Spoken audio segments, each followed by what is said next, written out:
want to make a few comments here to start off with. Some congratulations to Lynn for her official designation now.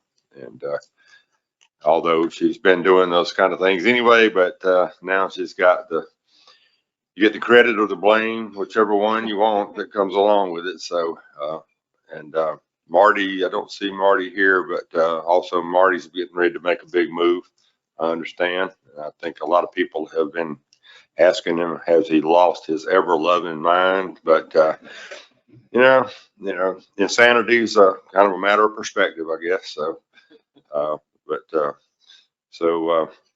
go ahead and get started. We have an agenda in front of us. Is there any modification to the agenda? Any other business that folks would like to add to the agenda? We'll probably have some time if there's anything on anybody's mind. If something comes up during the course, Pat Kelleher.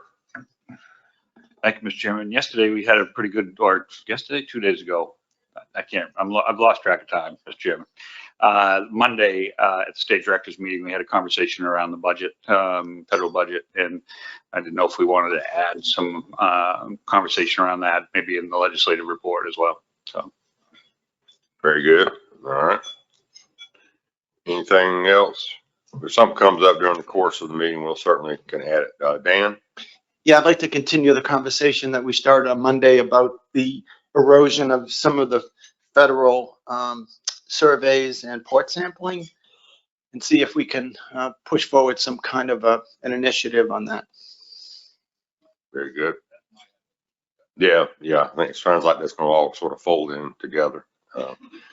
And I certainly think we probably, as I mentioned during that meeting, talk a little bit about how do we assign priorities to our advocacy activities to make sure that we're getting the best bang for what buck there is out there. So, all right. If there's not anything else, I'll just consider the agenda approved. Also, Bob. Sorry, something just popped into my mind as well.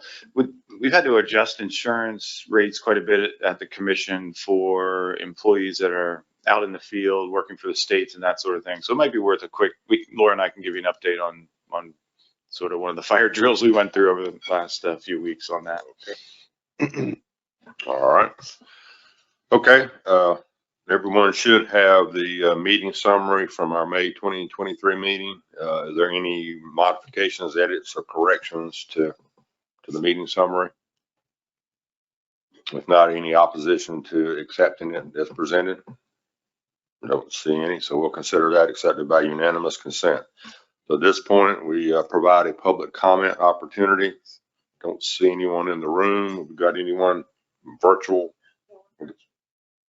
No one virtual, so we'll move along. All right, well, I'm going to turn it over to Bob and Laura for a Consolidated Appropriations Act update. Thank you, Spud. Consolidated Appropriations Act, we have spent, to date, we have spent 91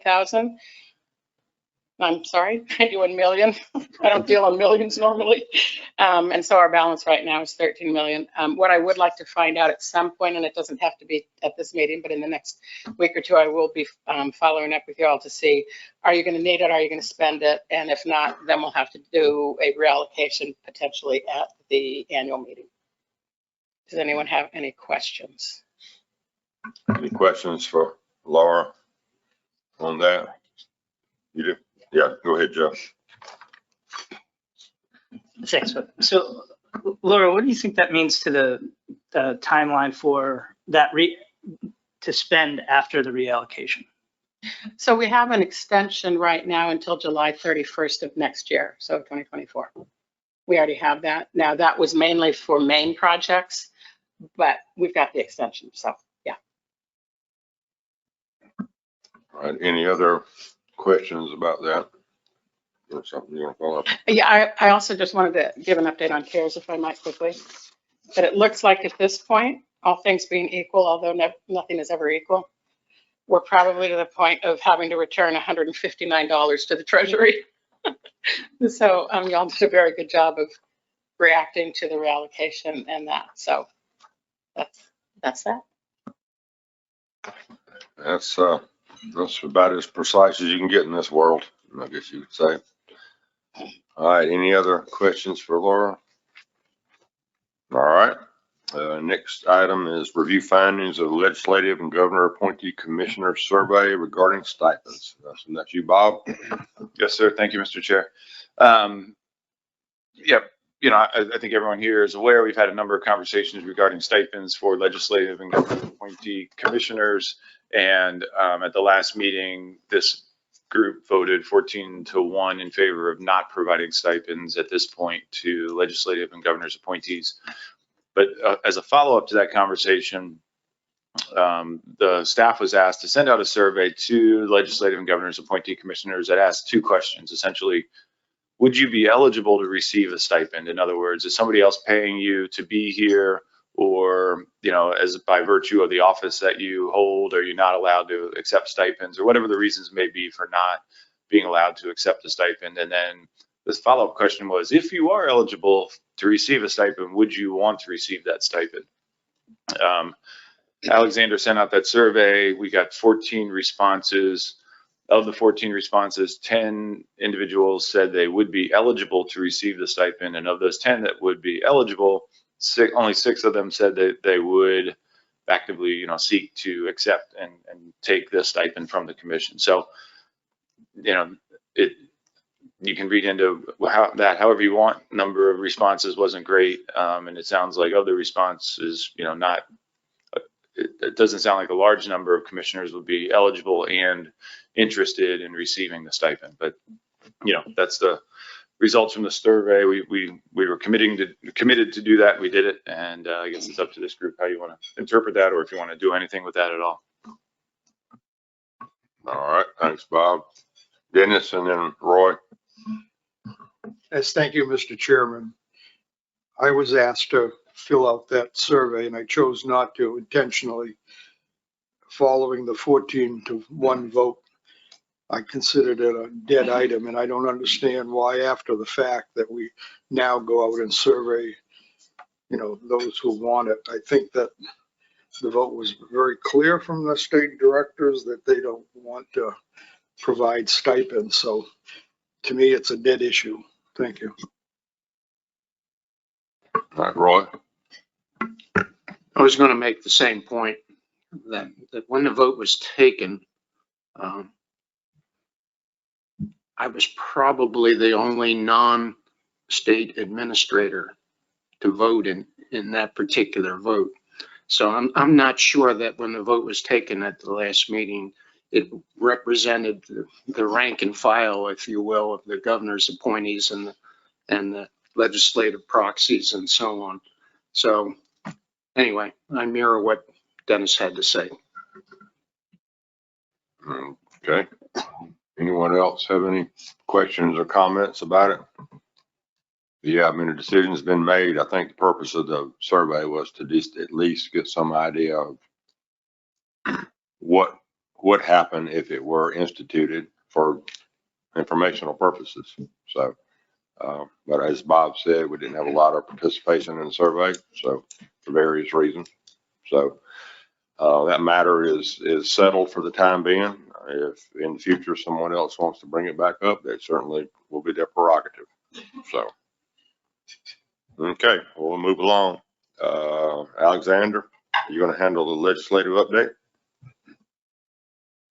Will do. Good morning, everyone. The legislative committee has been meeting consistently every other week over the past few months.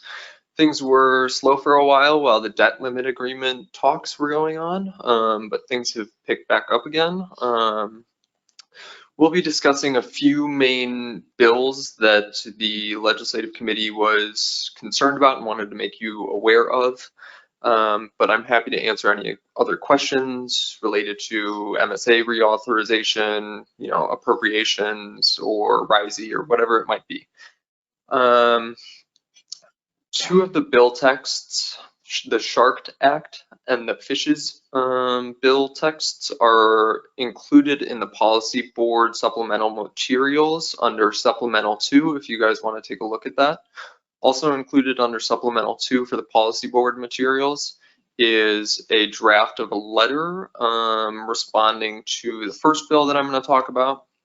the National Oceanic and Atmospheric Administration Act of 2023.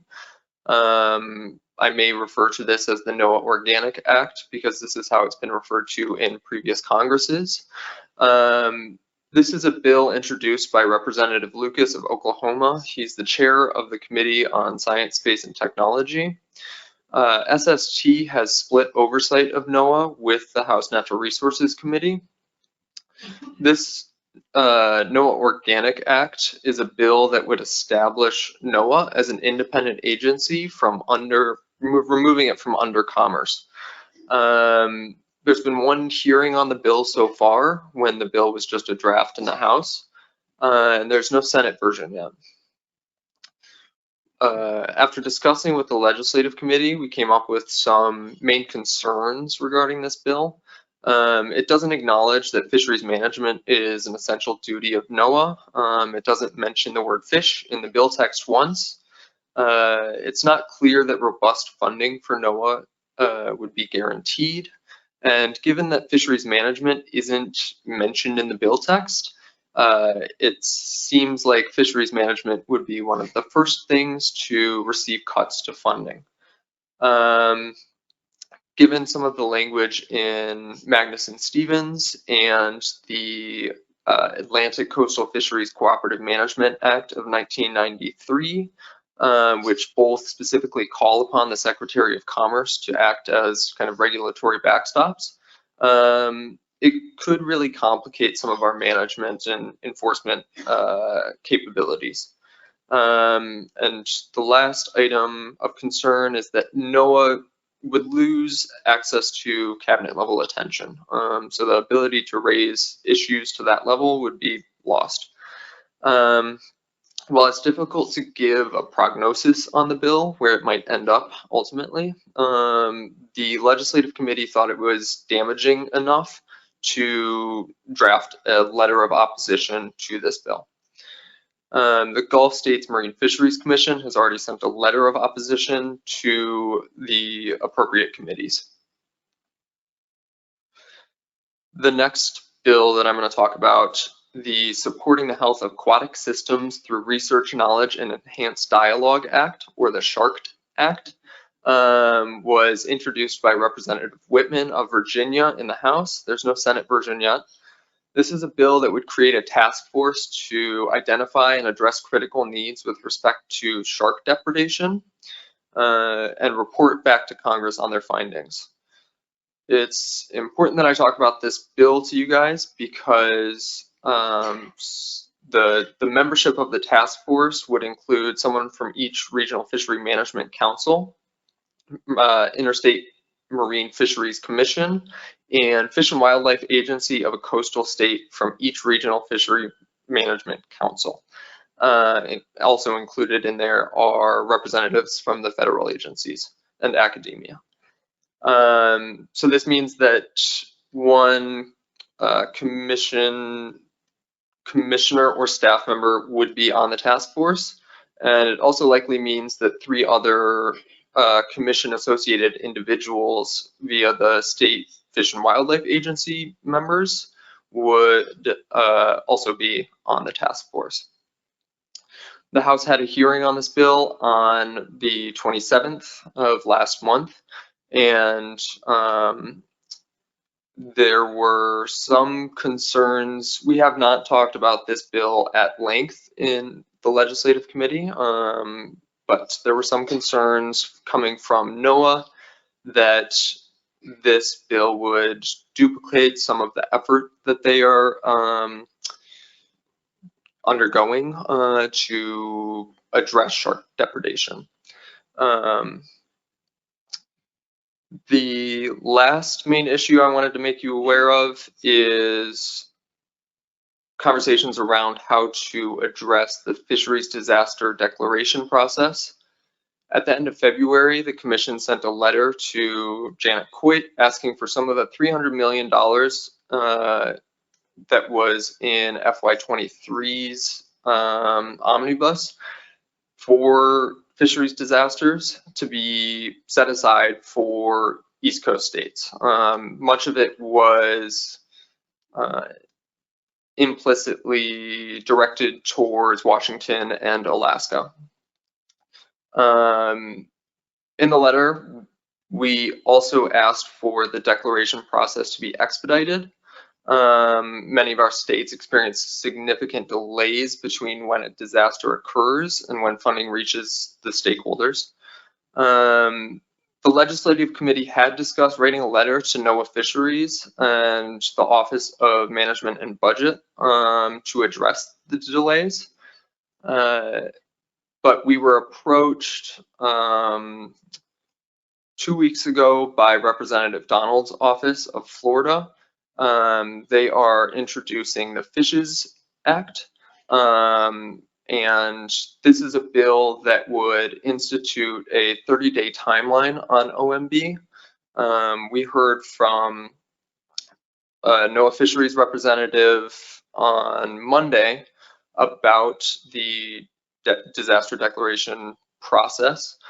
I think that this bill would explicitly call out OMB under that 90-day timeline, instituting an even tighter timeline on them. And it would clarify much of their role in the process. So I think it's still worth considering. Those are the main items that we will be talking about. And tomorrow we will be discussing action on both the draft letter for the NOAA Organic Act and discuss drafting a letter in support of or opposition to the Fishes Act. So I'm happy to take your questions at this time.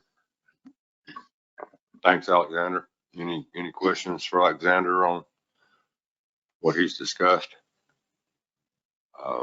Are there any other legislative initiatives at the federal level that folks would like to talk about while we're on that topic? Go ahead, John. Just because Alexander mentioned it, and I doubt anything's happening, but is there anything going on with Magnuson-Stevens reauthorization? It's unlikely that Magnuson-Stevens reauthorization will be touched in the 118th Congress. So my update's a non-update. Right, Erica and then Pat Kelleher. Thank you, Mr. Chair. I'll save discussion for tomorrow, but I did want to thank Alexander and the Legislative Committee for discussing all these bills, staying on top of things, and drafting letters for us. We really appreciate the work that you do. Pat. Yeah, thank you, Mr. Chairman. Is now an appropriate time to bring up the issues that I think Dan are probably both on Dan and I's mind. Sure. On Monday, we had our usual report from the agency, federal agency, on issues around the budget, the challenges with the budget. We also heard about a lot of priorities, environmental justice, climate-ready fisheries, things that are obviously priorities and need to be addressed. However, if we're going to have climate-ready fisheries, it's hard to understand how we're not going to prioritize the survey works that needs to be done. And I asked Sam pointedly, do our priorities reflect your priorities? And I got the answer that I knew I was going to get, right? I mean, I asked it for a reason, right? I mean, if they are the priorities, then why are we not finding ways to fund within existing resources as they fund some of these other priorities within existing resources? So, trying to figure out how the commission can play a really critical role as a strong partner with the federal agency, I think it's going to be important that we take an active role to find ways to fully fund the survey work. I think the legislative committee is poised to potentially put something together for the executive committee and policy board to consider. I think we should move in that direction. I think as a block of coastal states from here to Florida, we have some sway. I think all of our fisheries are priorities. I think our congressional delegations jointly would see that. And I think taking a proactive approach to fill all of the voids, not just trying to, try to put a Band-Aid on them like we have in the past. I mean, it's amazing. I'll speak to the Maine New Hampshire Trawl Survey. It's amazing how we've been able to keep that spring and fall survey going in the face of the lack of funding. But it's only because, frankly, John Hare and his predecessors have seen that we can't lose that data set. But we're on the verge of losing it. And that's just the tip of the iceberg for the entire coast. So I think we need to take a proactive role, and I would encourage the policy board and this committee to think in that direction. Thanks, Pat. Yeah, I think we're all struggling to figure out how can we make sure that we're using our collective power most efficiently. And I think I know just at the state of Georgia level, we have maintained our trawl survey through Robin Peter to pay Paul. And there's, eventually, Peter runs out of money. And, so we've got to really start thinking, how do we use our collective power most efficiently? And I think sometimes, we don't do that as well as we possibly can.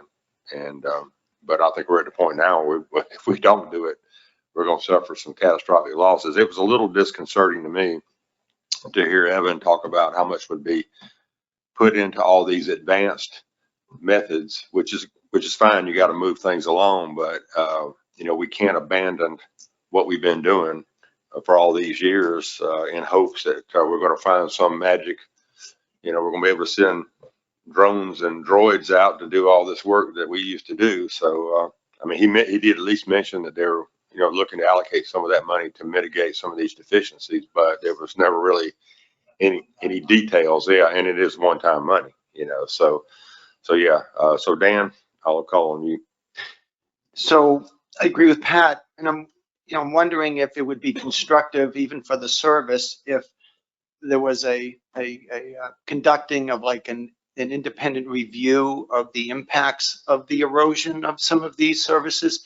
I know I hear from my stock assessment folks about the shortfalls of port sampling that they're trying to do, like the cod assessment. But as we go from 2 cod stocks to maybe 4, I'm being told, well, for one of these stocks, you're going to have 0 biological data because it doesn't exist. So the other thing that's going on, of course, is offshore wind, and the industry keeps pounding on government agencies that they don't want to lose the trawl survey and the ability to properly assess the stocks, but it's already bad and it could get a whole lot worse. So I wonder if we can have a discussion about whether we could, put out like an RFP, find some money, put out an RFP, and have someone take a look at this from an objective perspective, who could make recommendations for trying to restore some of those services. And I guess Noah could put a dollar value on that, but in the end, I think we have to convince Congress that it's not enough just to like add a new salmon project or a new EJ project or whatever, but these core missions have to be maintained.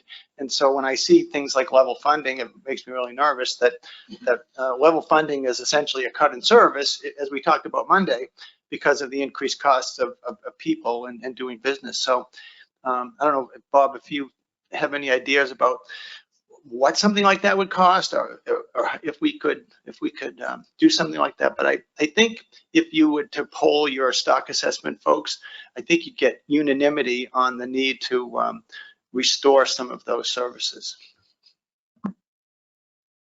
Great, thank you, Mr. Chair. Yeah, I'm not sure I have a good estimate of cost, but it seems like a 2-part project. One is characterize where the deficiencies are and where the decreases in survey work and data collection are, and then the second is the impact of stock assessment and advice to managers and that sort of thing. So, but I also, as you were talking, and you and I talked a little bit about yesterday, is this seems like maybe a joint issue for us and the Mid-Atlantic Council and New England Council to talk about collectively, because I think we've had discussions at the NRCC, which is the Northeast Region Coordinating Council, about the impacts, and maybe it's a coast-wide issue and bringing the southern states as well, to bring all three councils and the commission together and maybe, sort of we each put in, I'll pick a number, $25,000. We've got something for an RFP and some support. So, I'm happy to reach out to the executive directors of the three councils and start that conversation if this group would like that to happen. But I think it is a good idea because I think us just saying, hey, core mission, fundamental data collection over and over and over, maybe it's not enough. Maybe we need something that really characterizes the impacts and says, here's what you can expect. And the sort of cliche is that, greater uncertainty equals reduced fishing opportunities. And I think that's what's going to get some traction here once people have less opportunity to go fishing because there's less data, which creates greater uncertainty. So I think it's a great idea. We can pursue it. And if this group wants me to, I can reach out to the three councils and see if they have any collective thoughts on it. Just to recall, last year at the National Directors Meeting, Joe brought up that very issue about the need to maintain port sampling. And I was kind of moved by it, but I never saw any movement on it.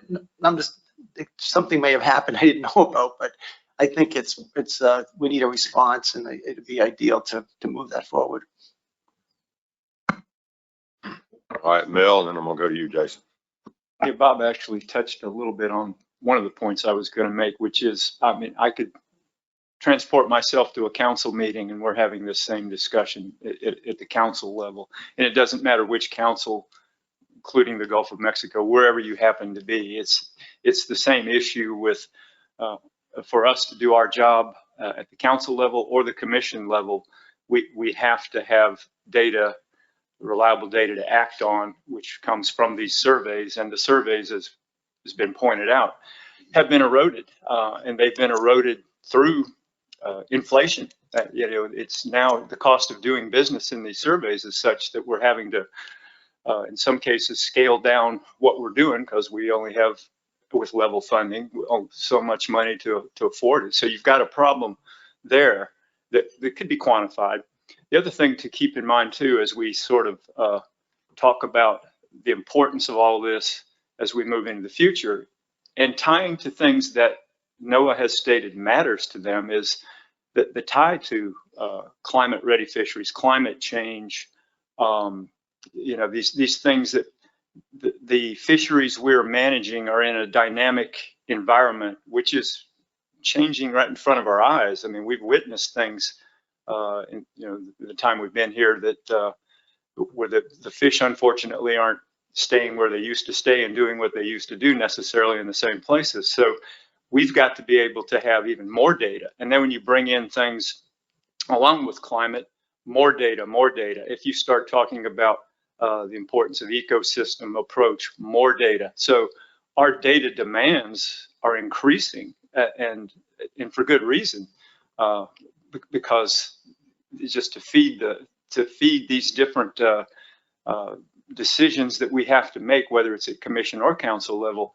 It's extremely data intensive, and we're going backwards in terms of our ability to fund the surveys and all. So I think, and bringing in wind as well, that's a lot more data that's and strain placed on individual states that are involved in that. So I think there's sort of what we've already lost in the world we had. Now we've got the new world, and the world that we're moving into with these things that are changing, even more data. So somehow we've got to try to paint a picture of that, because it's perhaps a lot more bleak than it might even appear, because we're moving into some areas that will just put more and more and more demand on data, which we need to be able to maintain these surveys, and maybe even new surveys, quite honestly.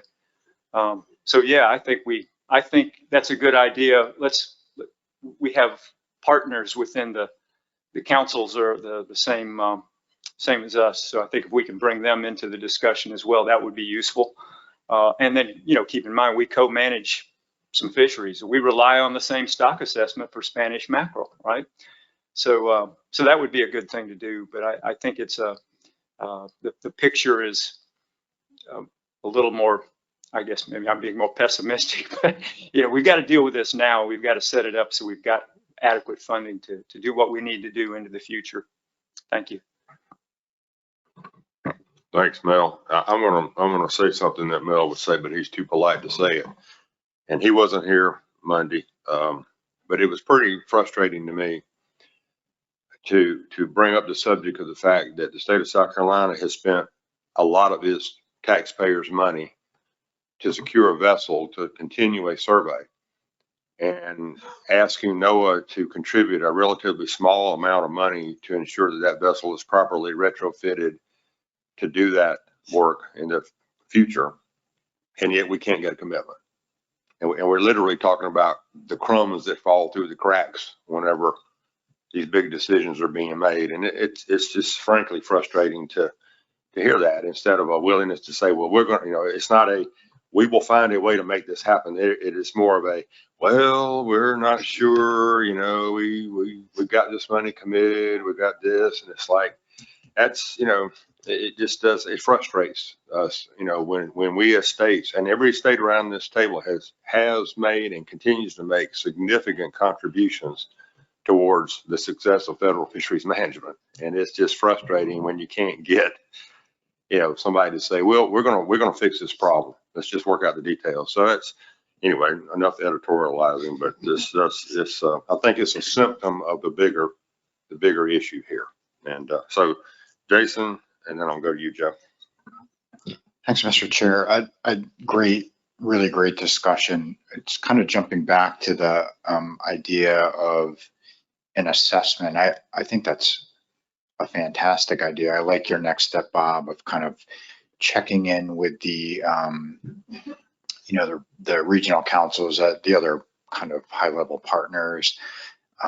In the end, just to put the idea in your head, we need to be really thoughtful about, like, say we put out an RFP, but we have to be super thoughtful about that. And so I'll suggest you probably want to put together like a focus group that can think about that, because even just sitting here listening to the discussion, like, this thing could spin up like really quickly. So I think we want to be really focused on what we're talking about. Is it a specific set of surveys, port sampling in addition, and really kind of scope it out, because the product in the end, we want to sort of do the job that, kind of we're looking for, to make the case, to give us numbers to go and say, this is what we're talking about. This is how much money we need to fix these issues. So just wanted to offer that thought. I think we shouldn't discount, I think, the focus that is going to be needed to put together a good RFP. So thanks. Thank you, Jason. Joe?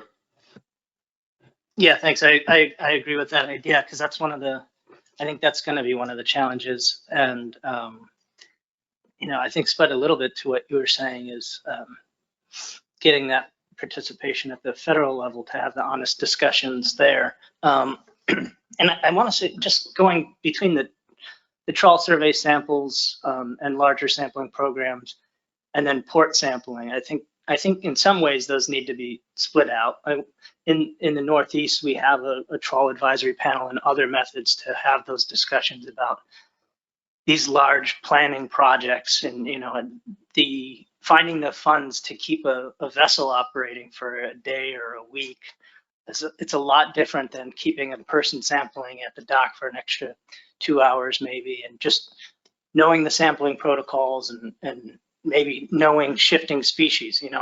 Is New Jersey going to be sampling Spanish mackerel soon? I just don't think those channels exist yet to have those conversations, and that can be at the technical level, and those could be virtual meetings. We just need a willingness to participate from all the parties.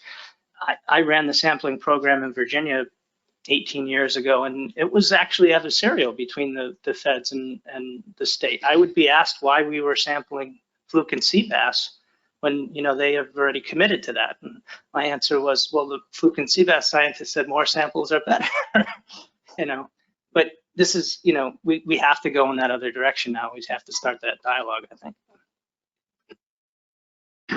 Thanks, Joe. Roy? Thanks, Bud. I just wanted to reiterate a subject that Bob participated in yesterday, and that was the straight bass coastal tagging survey. That's another one that's always in danger of falling between the cracks. You could throw in horseshoe crab surveys. That presently is a hot ticket item and is adequately funded, but that funding could dry up in the foreseeable future. So it isn't just trawl surveys and port sampling. There's other biological data collection programs that are important to us that scramble periodically for funding and are in jeopardy because of that. Thank you. Yeah, I think I'm gonna call on Eric Reed in a minute, but I think, one of the things we've always struggled with is there is a tendency, I think, in the political world to fund the new and the flashy and the glamorous, and to forget about the things that have been going on for years and years. But those are the things that are the bedrock of good decision making. So I think Bob hit on it, and we don't want to walk around Capitol Hill being a bunch of doomsday prophets, but at the same time, until you explain the consequences of those deficiencies in a language that they understand, nobody ever changes anything. And so I think you've got to be forceful, and you've got to say, here's what's going to happen if these things cease to exist, or cease to exist the way they need to, that there are going to be direct negative consequences of it, because what we end up doing, which is we're so good at, we mitigate it ourselves. We take Wallop Bro money, we do this, we patch everything together and keep it going. But at some point you can't do that anymore. You simply don't have the means to do it. So again, I'm gonna call on Eric, and then I think I had Cherie and Lynn. So go ahead, Eric. Tell you what, let's go to you, Cherie, while they work this technical difficulty out. Thank you.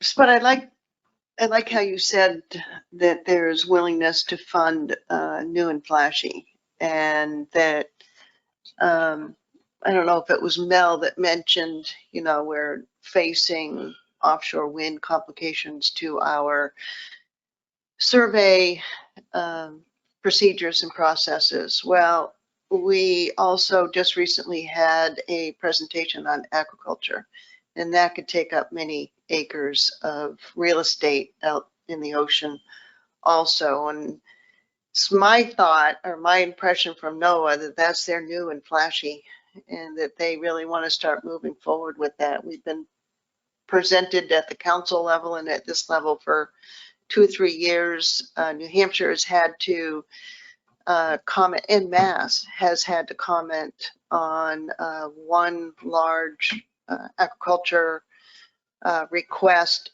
between our 2 states, and it's coming down the rails like a freight train, and that's also going to really affect not just fisheries, but also our ability to continue to maintain data and processes. So with Jason's thought and Dan's thought about having a group together, I think that you just also need to include other ocean uses that we see coming down the pike that are going to take up a large track of real estate. Thanks.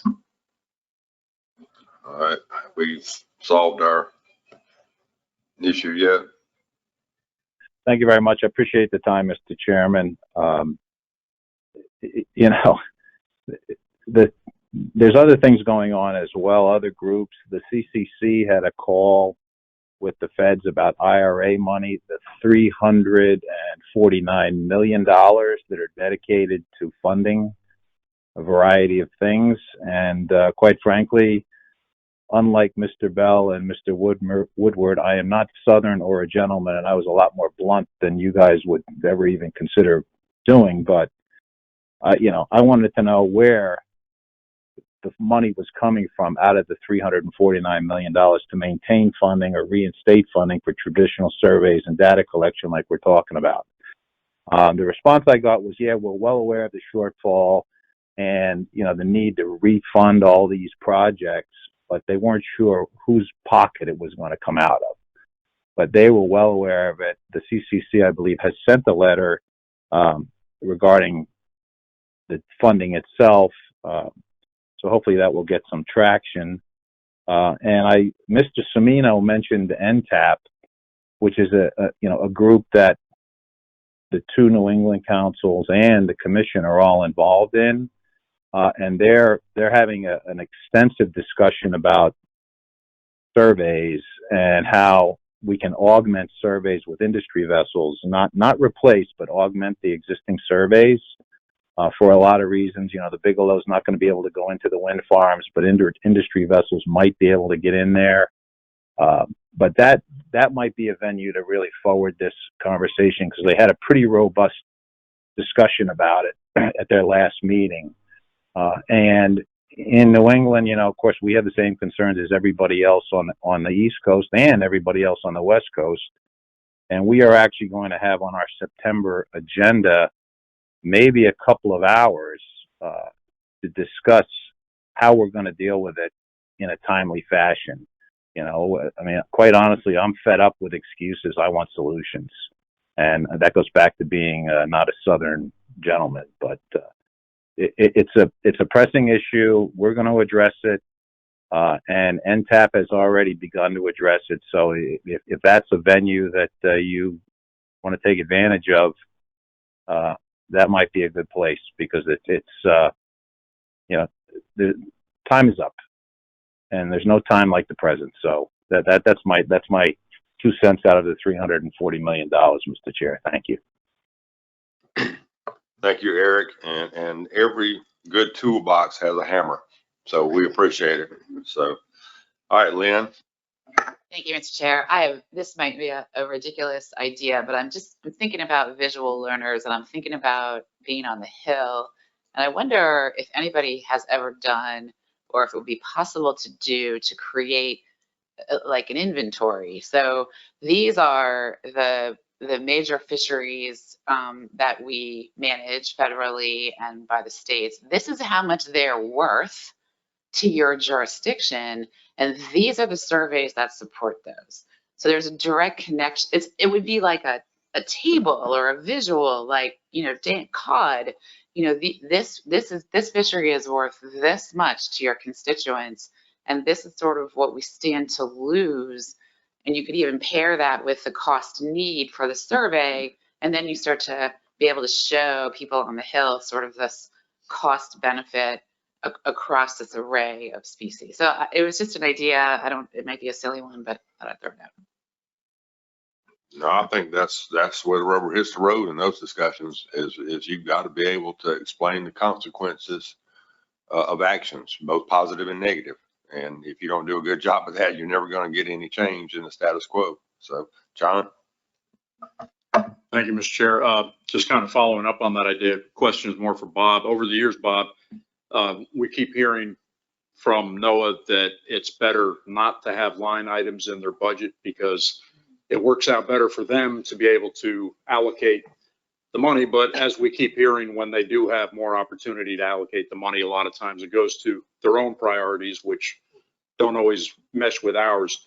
Is it worthwhile pushing to get more of these things as line items in the budget rather than just a line that says surveys and allowing NOAA to decide what to do with it?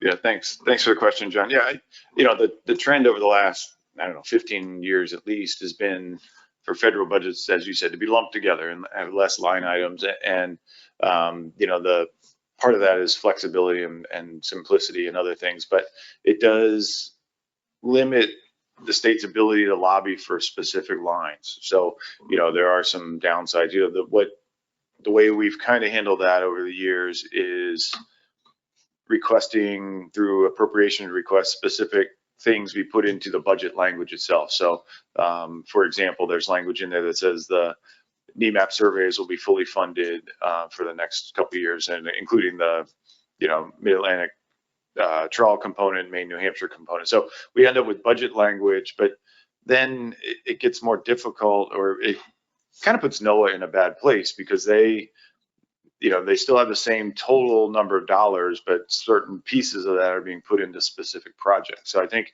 if we could lobby for lines and maybe get those lines increased, then we don't sort of box NOAA into having to do certain things with certain pieces of their budget. So, I like the idea of more line items, but it's not popular in the federal budgeting world.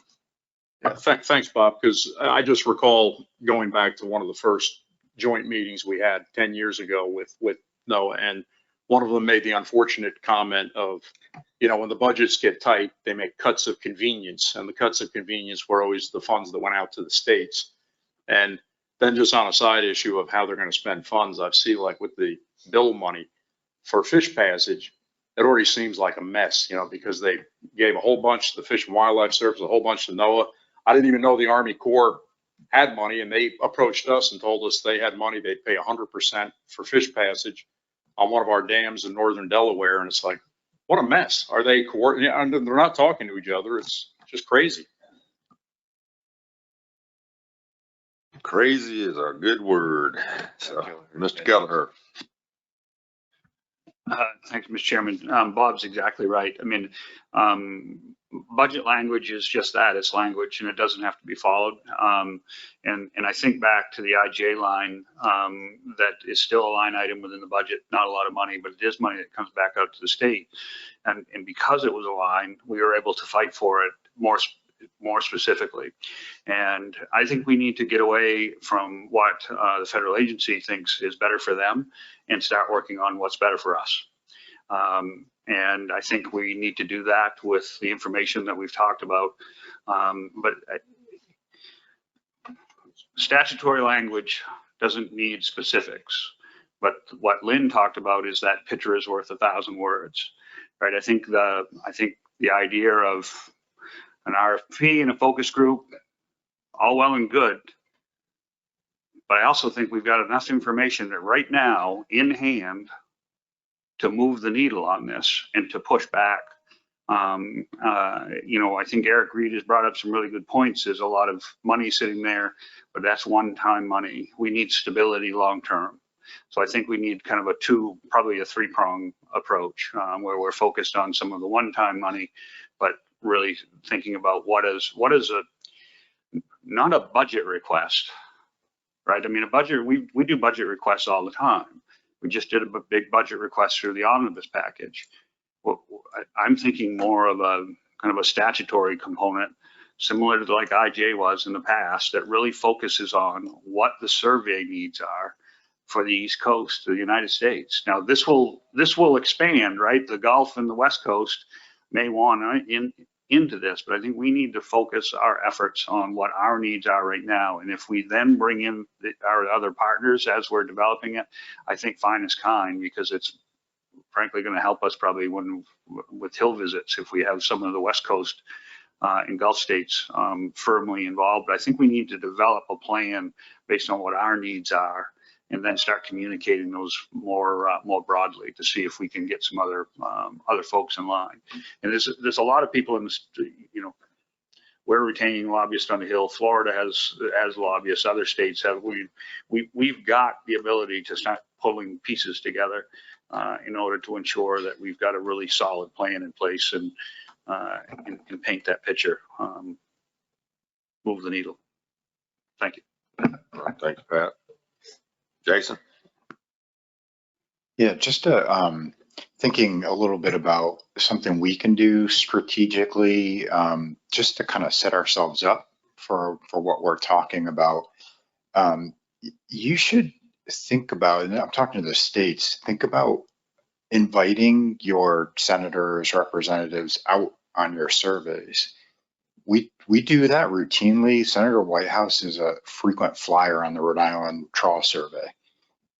It's a fun day. They love it, but it really makes it real for them, and they'll know what you're talking about. You have a captive audience that can't go anywhere. So you can just drill them with, hey, this information does this. And so just offering the thought, maybe it hadn't, popped into your head that they like to go out on boats too. It's fun. So offer the opportunity if it's appropriate, and I think it's super helpful. Thank you, Jason. I'm gonna go to Alexander, then I'll go to you, Pat, here. Yeah, inviting members out to events like that on surveys or anything similar is pretty common. I know that there is a lot of that type of work being done when it comes to the Recovering America's Wildlife Act. A lot of Audubon Society invites people to bird watching events. Not that that's exactly what we would be doing, but I would be happy to help with any outreach or anything like that that states want to do. All right, Pat Gear. Thank you, Mr. Chairman. Just following up on what Jay said, I've been involved with several trawl surveys in different states. And, in Georgia, we did a pretty good job of having legislators come out on the boat with us. We also fed them shrimp, so they like that. NEMAP is a real good example of that. I've seen what Chris Bonzak and Jim Garland have done, where they'll announce they're coming into port and invite legislators to come on board. I've been involved with CMAP as well. And I would bring up, everyone knows what NEMAP is, and I'd mention CMAP, and they go, what is that? I'm like, well, CMAP has been around since the mid 80s. And it's, NEMAP was, the concept of NEMAP came out of CMAP, sort of in a sense. So it's getting that word out, getting those folks to know who you are. And I think that's really important. And I think NEMAP is almost like, I've seen what Chris and Jim have done with that. And I think it's just been extraordinary how they've been able to reach out to folks and get that word out. So I think that's really important. All right, thanks, Pat. Anything else on this topic? Bob? Just to kind of pile on, one more group that's working on a similar idea is MAFAC, which is a Marine Fishery Advisory Council to NOAA. And they have I don't know the name, Strategic Planning and Budget Subcommittee, I believe. And they're looking at this exact same issue of fundamental core science and making sure that the funding's there. And some of the folks on that group are convinced we're on the precipice of a really bad situation. So they are going to put out a report. I don't know the timeline of that. I know they meet every other week or so. But so there are, again, a lot of folks working on this, but I think we can, continue to coordinate it and talk to the councils and see what the best plan moving forward is for sure. All right. Well, I think certainly time is of the essence here. This is a vexing issue, but it's something I think we've got to put our energies into sooner rather than later, because these things are being made manifest now, and they're not likely to get any better, according to what we were told on Monday afternoon, that it's going to get worse. So I think all this will sort of be assimilated, and then we can certainly report back out at the next XCOM meeting or before via email on an actual plan, an action plan that has definable actions in it, and who's best suited to do it, and how do we measure the outcomes, all the things that we can go to, as Pat Keller said, show that we're actually moving the needle instead of just pushing on it. So that's good conversation. I appreciate it. All right, next is the discussion on per diem rates. Oh, sorry, Eric, go ahead. Yes, I don't mean to belabor this, but yeah, as far as timing goes, most people are aware, but not everybody. The Bigelow itself, one, it failed miserably in its last survey just, a month ago. But it's also going into the shipyard in 2024 or 2025 for its midlife crisis, which is comical in itself. And the timeline for that boat to be out of commission is estimated at 12 to 18 months. And anybody that knows anything about boats, to me, that means 2 years anyway. So you talk about timing, that thing's going to be out of commission. There is no better timing. So thank you, Mr. Chair. And I don't mean to belabor the point. Thank you. No, thank you, Eric. Okay. All right, we'll move on. to per diem rates. Background on this, part of the stipend discussion that we've been having at this group over the last, I don't know, year or so. One of the things that came up was the per diem stipend, per diem reimbursement, and the fact that, per diem is not always adequate to cover 3 meals a day. And there was some conversation about, can we change that? And the answer is sort of. All of our federal grants say that we need to stick within the federal per diem rates. However, we do receive other funds from state dues and other places, that overhead, et cetera, that would allow us to increase per diem rates for commissioners for a greater level of meal reimbursement. The number that was talked about, just sort of I guess, starting point number, was, what if we went up 30% on the per diem rates for commissioners that come to our meetings here in DC? The per diem rate here is, I think, $74. If we went up 30%, that's another $21. What would that do to our budget? Can we afford that? What are the impacts, et cetera? Laura did some analysis on the 4 quarterly meetings. And then, part of that question becomes, is it really just for commissioners at the 4 quarterly meetings, or is it commissioners when we meet jointly at the mid? Is it technical committees? Is it advisory panels? How do we, is it 30% across the board, or is it just, for these quarterly meetings because they're in DC and DC is expensive? So I think Laura, I'll turn it over to Laura. She did some analysis about just the 4 quarterly meetings as a starting point for the conversation. And the difference would be negligible, quite honestly. The 30% that we would end up charging to ASMFC, to the 00 cost center, would be roughly $2,500 per meeting. So it's definitely affordable. All right, questions and feedback, Dennis? Yes, thank you, Mr. Chair. I was the one that brought this up during the stipend discussion, that I didn't think that, I'm thinking that the per diem rates should be adjusted. I'll back up a little bit. Back prior to 2012, I think we were receiving $34 a day, as I recall. And at several executive committee meetings, I brought up the fact that it was inadequate. And the then director told me that I could go to the Subway shop and buy $5 sandwiches. But luckily, we now have a new director, and following his taking over, there was an adjustment made, and we went to the federal rate and increased our per diem substantially. However, it stayed the same for some length of time. And I know, just randomly speaking, that on our travel claims, you see your mileage rate for using your car fluctuates quite a lot. It's 55 cents, it's 65 cents, and whatever. And no one has told me that meal costs have gone down.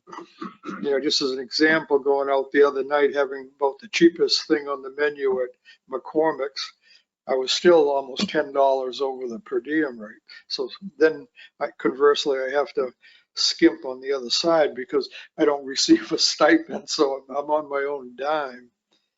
But I didn't know that we were bound to the federal rate. And another comment is, like last year, we went to New Jersey. It was a nice meeting, a nice place, and that was good, Joe. However, I didn't find meals there costing less than they do here in Washington or anywhere else. I think all of you that travel will find that eating out costs you the same, basically, no matter where you are. So it was my thought also that the per diem rate ought to be uniform regardless of location. So that's quickly my thoughts, but I do think that, especially for those of us that are doing this on our own, I don't really appreciate having to spend my own money. All right, thank you. Any other comment, feedback before I go back to Laura? So how difficult is it to assess what that would mean across the board? I'd be happy to do that. Just your first impressions in terms of how much does that multiply out the number you gave us just for the quarterly meetings? Just nobody's going to hold you to it, but just for curiosity's sake. Is it going to quadruple it, quintuple it, whatever? Quadruple? Yes. Okay. So what's the will of the committee to have her dive deeper into this and come back with a more defined number, or are we comfortable at this point discussion changing it, leaving it status quo? This is an issue that belongs to you, not me.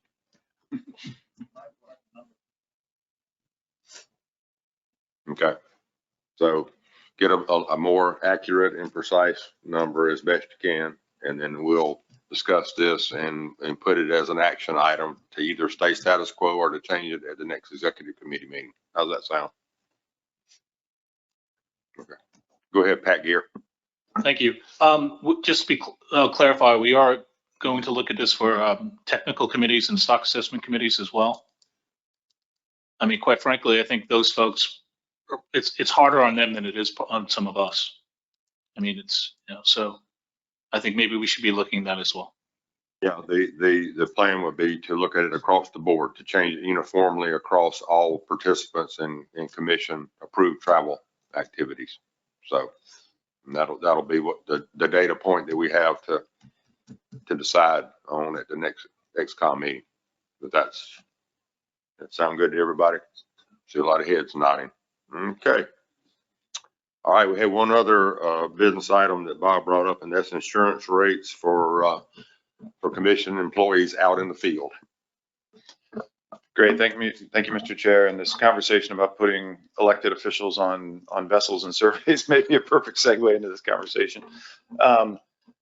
So, before, 20 years ago at the commission, all of our employees sat behind a desk or sat in meetings, and it was a pretty low risk situation. Now we've hired on a number of folks that do APIS interviews and actually go out and do survey work and do other things, which is great.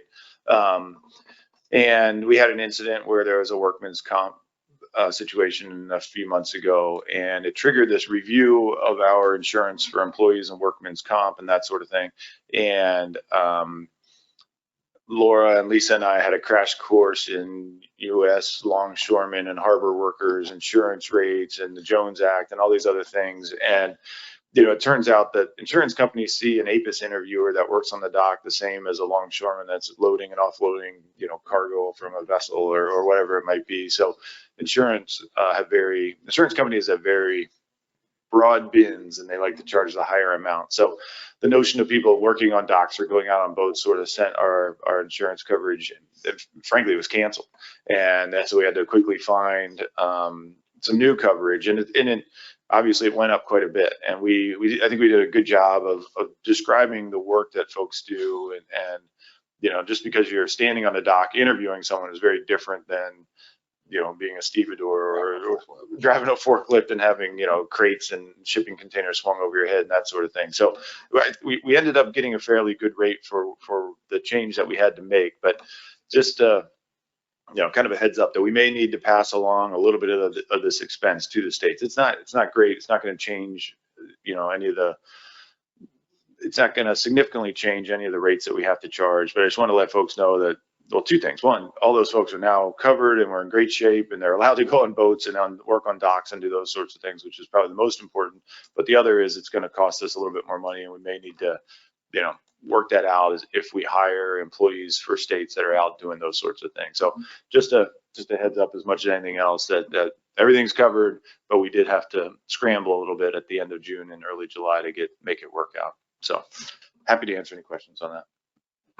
Yeah, thanks, Bob. So there you go. Per diem rate's gonna go up, but you got to pay more for insurance. So there we go. We're back to the same old quandary we got. So John Clark, and I see, and Erica. Yeah, Bob, just curious about with APIS, obviously ASMFC is paying for them for the states, but aren't they technically considered working for the states and therefore, you know, most states are self-insured? I was just curious as to, they're not. Okay, so their insurance has to be through ASMFC. Everybody that we hire, the insurance has to be through us. Okay, even though we're actually hiring the staff, they are being paid by ASMFC, so they're considered your employee. If they are, yes. Okay. If they are on our payroll, they are our employee. All right, Erica. Thank you, Mr. Chair. Bob, you mentioned that as a result, states fees, I'm not sure, I don't recall what exact assessment would go up. Is that specific to the states who are using ASMFC as the contractor?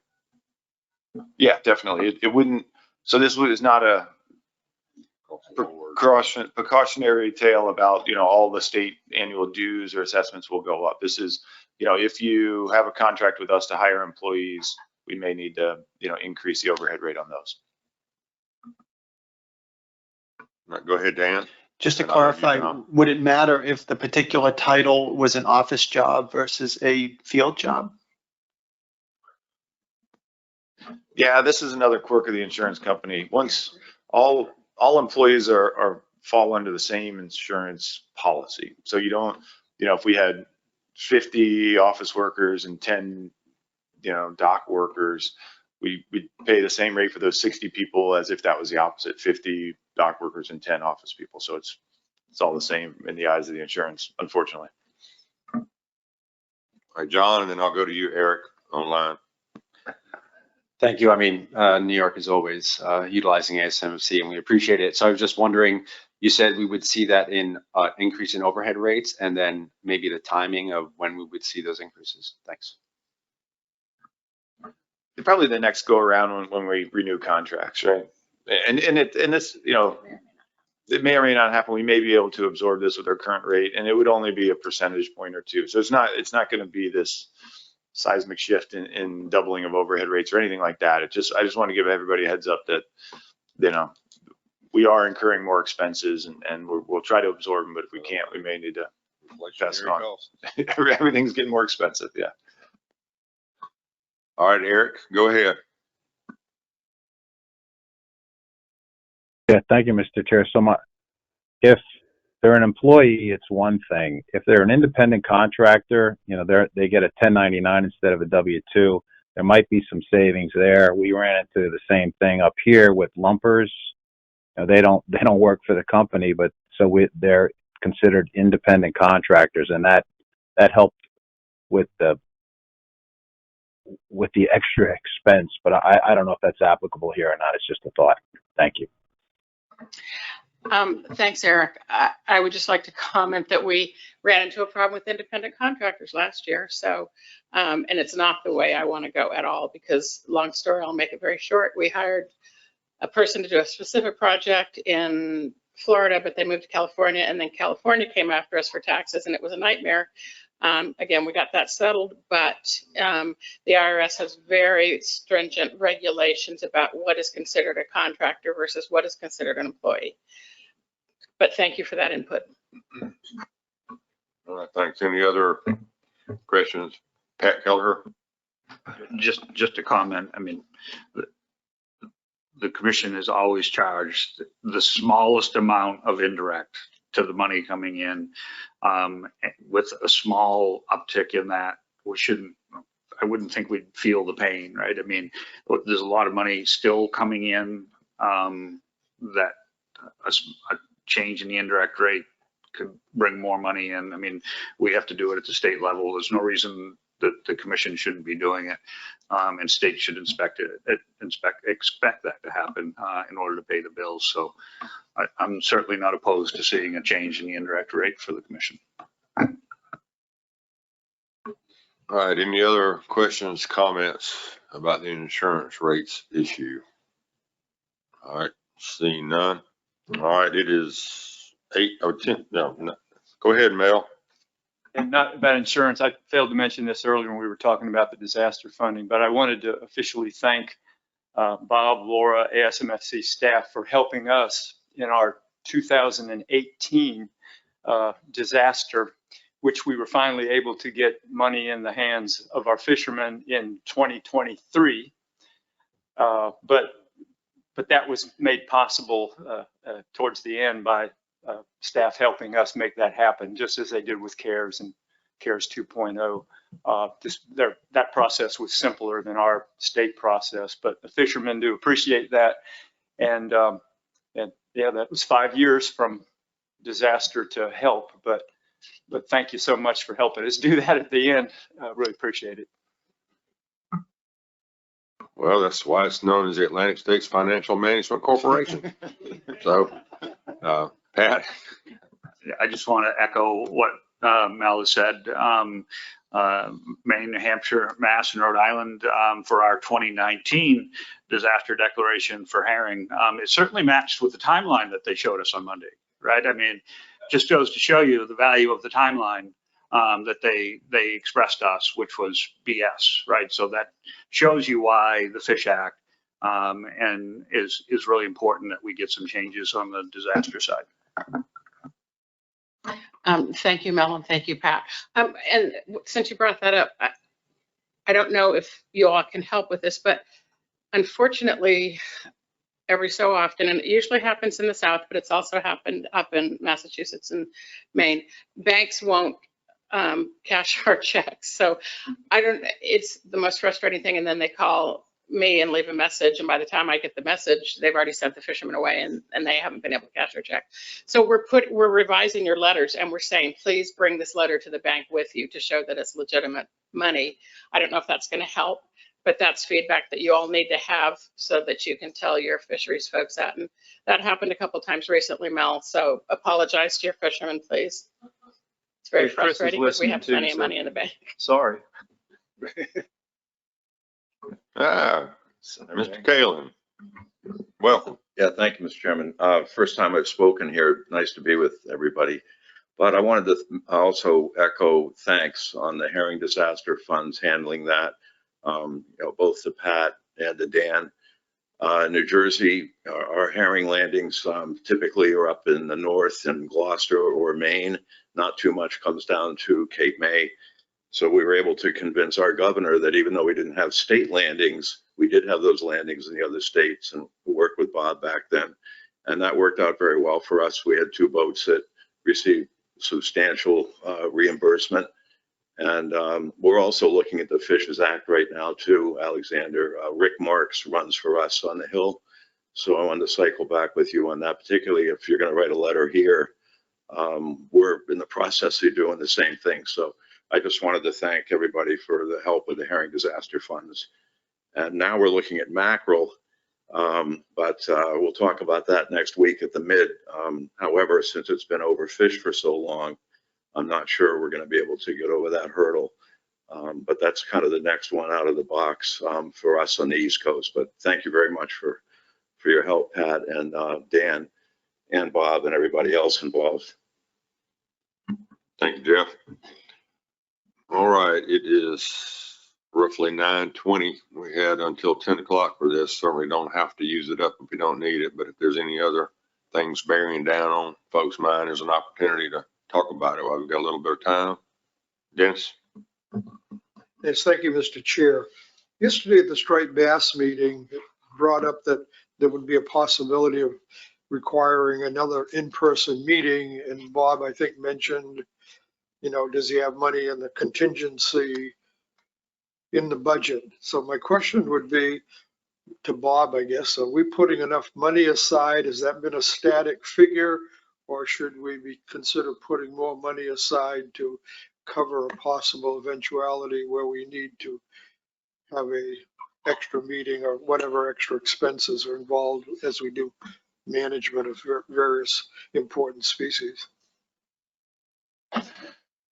Yeah, that's a good question, Dennis. Each year in the budget for the last, 5 years at least, we've set aside 30, 40 or more thousand for contingency things such as an extra striped bass board meeting and other things. So I think, within that budget, we've had adequate resources should something come up. It usually a lot of times the limiting factor is more staff time and or commissioner time than, for these outside meetings than it is necessarily our budget. So, I think we're pretty well covered on when things like that pop up but and we also have our reserve fund, which is a whole separate, fund that's set aside should any major funding issues or delays in grants or whatever it might be happen, and we were able to deposit some more money into that reserve fund this year. So, I think all things considered, we're in pretty good shape, with contingency money and extra money for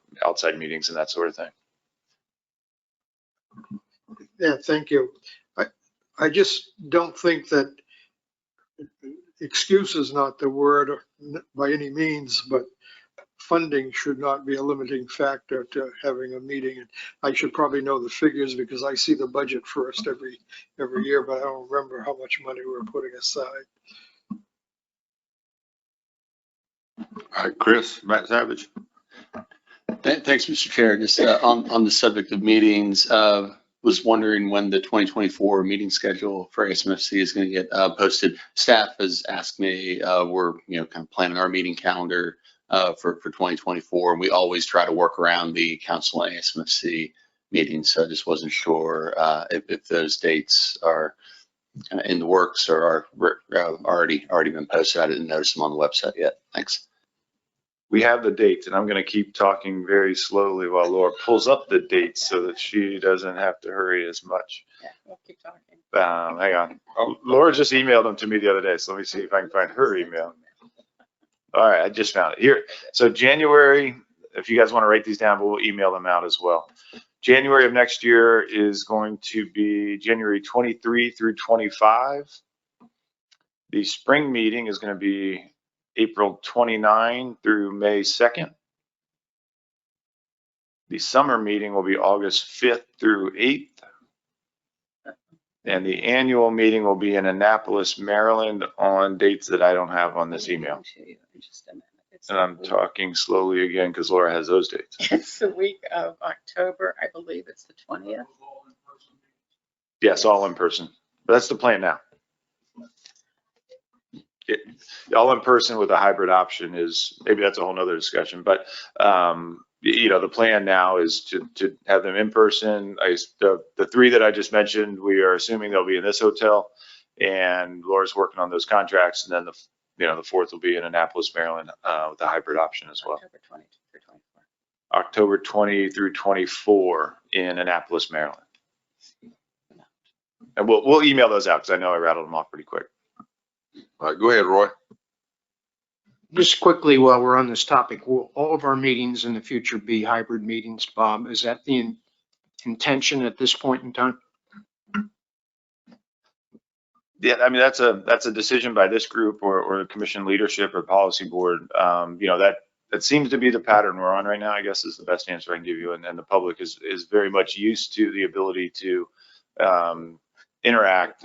Prior to COVID, we were already allowing the public to listen in, but I think the public has got used to the ability to provide public comment virtually as well. And a few commissioners, for if they have travel restrictions or whatever it might be, occasionally participate virtually, such as Eric Reed today. The best answer I give you is staff is planning for kind of status quo, what we've been doing, until we're told differently. I guess the best answer I can give you. If I could just follow up, I presume as well that our joint meetings with the Mid-Atlantic Council will be virtual meetings for the foreseeable future, just like the last several have been. I think, not to bring up the stipend issue again, but that's one mechanism. Those of us who do not receive a stipend to go to Mid-Atlantic Council or New England Council meetings, we use the virtual meeting to participate and hold our individual expenses down as a result of having the option for a virtual meeting. Thank you. Yeah, thank you, Roy. I mean, that's my understanding, is that we're going to continue that approach. I mean, we've used it, I would say, successfully thus far. I mean, I hadn't seen any real problems. I mean, we've had to kind of figure out how do we manage the council and the policy board or the species boards to make sure that everything's done in a logical sequence, but we've seemed to be able to work it out so far. So I think that's our intent. So Pat Kelleher, then I'm gonna go to you, Lane. Thank you, Mr. Chairman. Just a new topic that everybody's well aware of is two individuals who have been sending a lot of emails around on a specific species with very threatening tones to individuals, threatening lawsuits. I'll put my Eric Reed hat on and say it's bullshit. Excuse my language, that we have to be subject to that. I mean, I guess it's what the world we live in. We all have disagreements, but the tone of some of the emails, I think, is getting over the top. And at some point, we as a commission need to just say enough is enough when individuals are going to be threatening like that. Individuals, and Mel shouldn't have to put up with that. Mel's a big fella and got big shoulders. I'm sure he can handle it fine, but it's just ridiculous. I'm not sure how I'll weigh in tomorrow at the policy board, but I just wanted to put it on the record that at some point this should stop and the commission should say enough is enough. Thank you. All right, Lynn, and then I'll go, let's see, okay, hold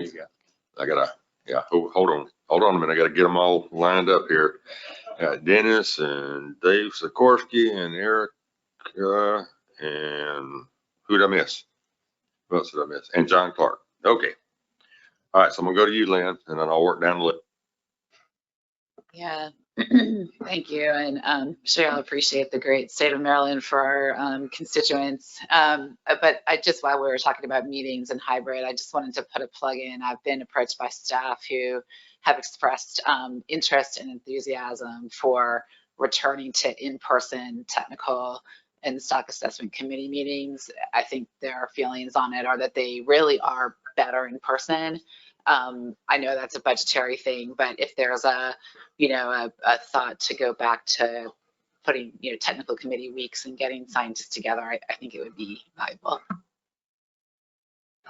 Thanks. Yeah, go ahead, Bob. Yeah, thanks, Lynn. We're having those exact same conversations in the office. I think, there's a lot of value in those folks getting to know each other more than just virtually. I think, people interact a lot differently when they know each other and they maybe go out to dinner and just are comfortable around each other. And some of our recent technical committee meetings and stock assessment subcommittee meetings have been pretty quiet. There's a few leaders that speak and everybody else just kind of pulls back, which is easier to do when you're kind of in your own office virtually. So yes, this is a short answer. We're gonna try to pursue that and get some more face-to-face meetings. All right, Dennis. Yes, thank you. Thanks, Pat, for bringing it up. The individuals involved have viewed me in past years as being sympathetic to their cause of Menhaden management, and I am in some ways. However, they've asked me to do certain things for them, which I generally refer them back to their own state delegations to become their advocates. And after the latest emails, I sent one of them an email explaining a process as was done later on, and also told them at the end that they'd achieve more with a little bit of sugar and less vinegar. And I got a reply back, and I told them that this concludes any dialogue we'll be having in the future. And I think we're being bullied quite a lot, and somehow we've got to stand our ground and do the right thing as we have been. And I'm sympathetic to Mel having to put up with this bullshit. Thank you. Mr. Sikorsky. I don't want to belabor the point, but talking along the same theme, I have the honor to serve as the chairman of the Sport Fisheries Advisory Commission to Maryland DNR, where we work with Lynn and her staff and leadership to try and provide a voice for the recreational fishing community. We know how diverse that voice is, and that's important that it continues to be that way. These two individuals are stifling that opportunity. They're jumping out of line. They're not respecting anyone, especially Mel and the members of the Menhaden Management Board. I just want to make sure that's clear on the record that I'm very aware of this, very frustrated as a leader in recreational fisheries in Maryland. I've been discussing with DNR their removal from any committee participation because I think that's only acceptable. You know, due process, law, regulation, respect is necessary, and they're jumping out of that line. It's not going to be acceptable any further, and I will gladly take any pushback from those individuals, including legal challenges, because frankly, we need the voices of people who are not being heard to be heard. And I understand that this body will always allow for that to happen, and we can't have bullies win the day. So just wanted to say that wheels are in motion to make some changes in Maryland, and you all know that you can trust the information that Lynn provides you on behalf of our stakeholders. And so unless it comes from Lynn, it is not reflective of the state of Maryland. Thank you. Thank you, Dave. All right, Pat, I got you on the list. I'm gonna go to Erica and then John Clark. Thank you, Mr. Chair. Florida values engagement with our public very highly. It's something that we spend probably the majority of our time on. And unfortunately, there are always situations where it becomes clear that the amount of time and continued discussion and the benefits of that don't bring value to the stakeholder or the institution. And so at that point, we choose to end correspondence. And I think that there's been a clear sign here, and it might apply in the future, where staff makes the decision, and I respect Bob and your staff to make that decision when continued dialogue is not needed or fruitful. And so when you decide to make that decision to stop it, I fully support it. Also, in the instance of a lawsuit ever being threatened, staff immediately cease conversation with those individuals and direct all correspondence to our legal office. And so if we have a legal representative on retainer, we might consider directing these individuals to that person. Thank you. Thank you. All right, John Clark, and then I'll go to you, Pat Gear. My topic is totally different, Spud. So for the people who want to continue on this, should. Yours on this, Pat? Thank you. I'll keep it brief since these individuals have a lawsuit against us, but these individuals have been doing the same thing in our state for about 2 years now. One of them was during a commission meeting, was disrespectful to our commissioners and Steve Bowman, who was our commissioner, to the point where stopped just short of law enforcement having to step in. Another one was belligerent to our administrative assistant and to myself prior to a meeting because they wanted to give a very long presentation, to the point where law enforcement had to step in. One of these individuals was given 30 minutes to speak in front of our Menhaden Management Advisory Committee. That committee is headed by Rob Latour. We put a lot of time and effort into getting that person there, and they just never showed up. And when I asked them why, I got a very derogative answer. So, you know, I feel everybody's pain. I've been talking to Mel quite a bit about this, and I'm very appreciative for the support everybody's around this table is giving to each other. And whatever can be done, I think the time is right to do something about this because it's affecting all of us. Thank you. Thank you, Pat. Well, I assure you, Bob, Joe, Mel, and I had more than the normal amount of phone calls and text messages trying to make sure that we responded proportionally and professionally to this. You know, as Eric Reed said, us Southerners sometimes, you know, we can tolerate only so much, and then we run out of our patience. And but you know, I think you've all noticed that we did cease interaction with those folks after a certain point, and that was, you know, it was a decision we made as a group. Said, all right, that's it. You know, and you know, I take particular offense when we were accused of not allowing public input, because all of you know personally that you have been flooded with information from these individuals for years now. We've never cherry picked anything. We've never obstructed it. So, you know, I think that the functions of this group are as transparent as they possibly can be. And, you know, we'll see what happens tomorrow, but we have a plan in place to deal with things. So thank y'all. All right, John, Well, let me go to Mel first and then, and I'll come back to you, Yeah, John. very briefly, let me just say, I do appreciate the support, fellow commissioners and all that. It's not about me. It's not about, yeah, it just happened to be kind of the convenient lightning rod. But others of us have, dealt with that as well. But I will say that, as Erica mentioned, to our process, public input is essential, right? But there's a right way and there's a wrong way, and probably many wrong ways, but there's a right way to do it. And I think that's, what we're just dealing with here is people passionately want to have input, but it's the delivery that's not working. And I think actually detrimental, I would say, as mentioned, Dennis mentioned, detrimental to the cause, perhaps. So, I would just encourage, but public input is essential. We have it, we allow it, we welcome it, always have, always will. But there's a right way and a wrong way. And I think that's just what we're dealing with here. Thank you.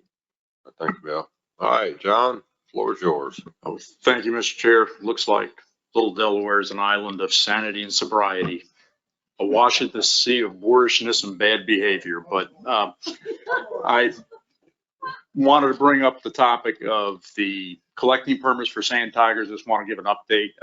I don't know if any other states have gotten requests for these, because we are being requested pretty much the limit that NOAA Fisheries had. Maryland and Delaware met with Carol Brewster Geist and her staff, I think it was in late May. And I think we've coordinated things pretty well. With the permit, one condition we added was that some of the researchers told us that some of these sand tigers have acoustic telemetry tags in them. They may lose external tags. So we've required the outfit that is catching these sharks for transport to scan them for tags. So far, seems like things are going pretty well.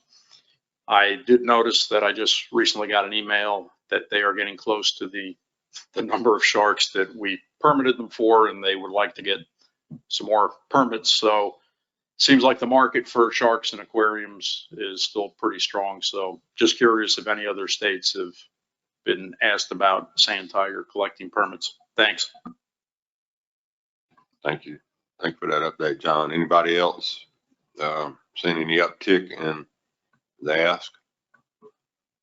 Well, now the sharks have joined the ranks, so the other charismatic megafauna, I guess there's a lot more demand for them now for their ooh-ah factor, so it's likely to happen.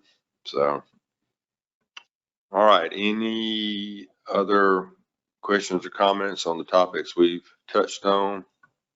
Anything else while we've got a few minutes? If not, any opposition to adjourning the executive committee? I don't see any, so we will stand adjourned. Thank y'all very much.